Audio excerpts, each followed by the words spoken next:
I've driven this exact car for 12 years. 7 years ago, I could have easily upgraded to a brand new luxury car. Instead, I chose to keep driving this beater with 170,000 miles on the dashboard. And honestly, I plan to drive it for another 5 years. I drove this car all throughout my 20s, and in this video, I'm going to share exactly how driving a beater car helped make me a millionaire by 30. Stick around to the end. I'll show you how this beater car builds wealth and how a car like this will cost you $100,000. But to understand why I still drive a beater today, you have to see where it all started. So right after I graduated high school, my very first car was this navy 1991 Toyota Camry. And I mean, it was rough. Chip paint, hand crank windows, and a really musty smell. It was just a straight up junk box. Meanwhile, my friends were pulling up in new BMWs, Civics, Toyotas, and they looked like they made it. They looked like they were winning. And then there was me. I was picking up my friends while they were laughing at my car. Or can you imagine picking up your crush and something like that?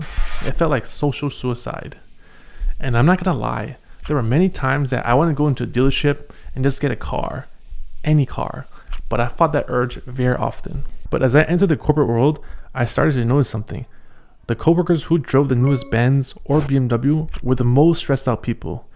They absolutely hated their job, but they could do absolutely nothing to quit. They couldn't even take a vacation. Why? Because they were locked in. They had to keep working that soul-crushing job just to pay for that expensive car that got them to that job in the first place. So without realizing it, they have given themselves the golden handcuffs. And that's when it hit me. My piece of junk car wasn't a sign of failing. It was the ultimate financial cheat code. Because the cost of driving my car was practically zero, I was stacking cash in the background. And that cash gave me total freedom. It gave me the exact financial runway to leave this corporate job and start my own business from scratch, and ultimately became a multi-millionaire by 30.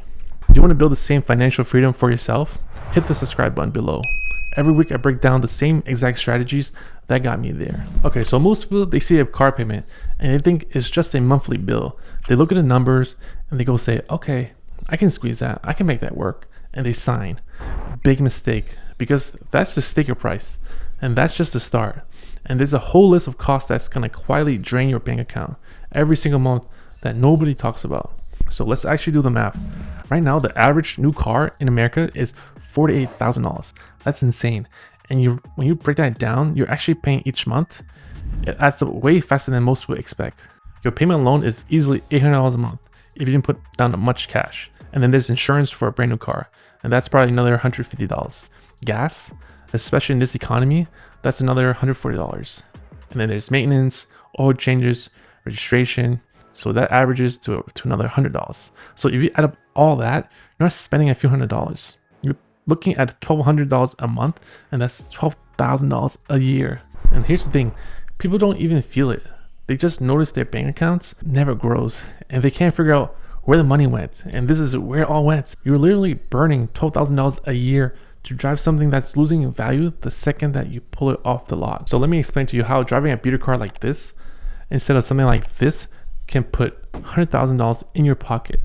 It comes down to just one thing: opportunity costs. And when you don't have payments for a luxury car, you free up tons of cash every month. So let's just take, like, say $700 out of that $1,200 a month expense we just talked about. So instead of handing it to a dealership, you just put it into the S&P 500 index fund, and then you set it and you forget it. So S&P has returned 10%, and you know how long it takes to hit $100,000? About 8 years. So think about it. While most people are trapped in a loop of back-to-back car payments, you're basically amassing a 6-figure portfolio. And that first $100,000 is everything. Charlie Munger, one of the greatest investors who's ever lived, put it like this: the first $100,000 is a bitch, but you have to do it. I don't care what you have to do.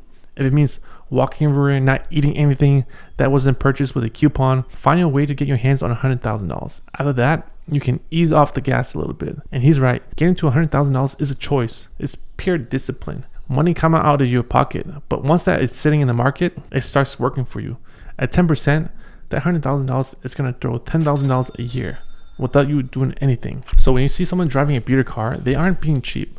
They're just trying to hit the first $100,000 milestone as humanly possible. And if you're ready to choose freedom over flexing, drop a comment below. What kind of car do you drive now? And if you want to learn other strategies that millionaires use to stack cash quietly without looking rich, click this video here. This is where I break down the 5 frugal habits that actually make me wealthy.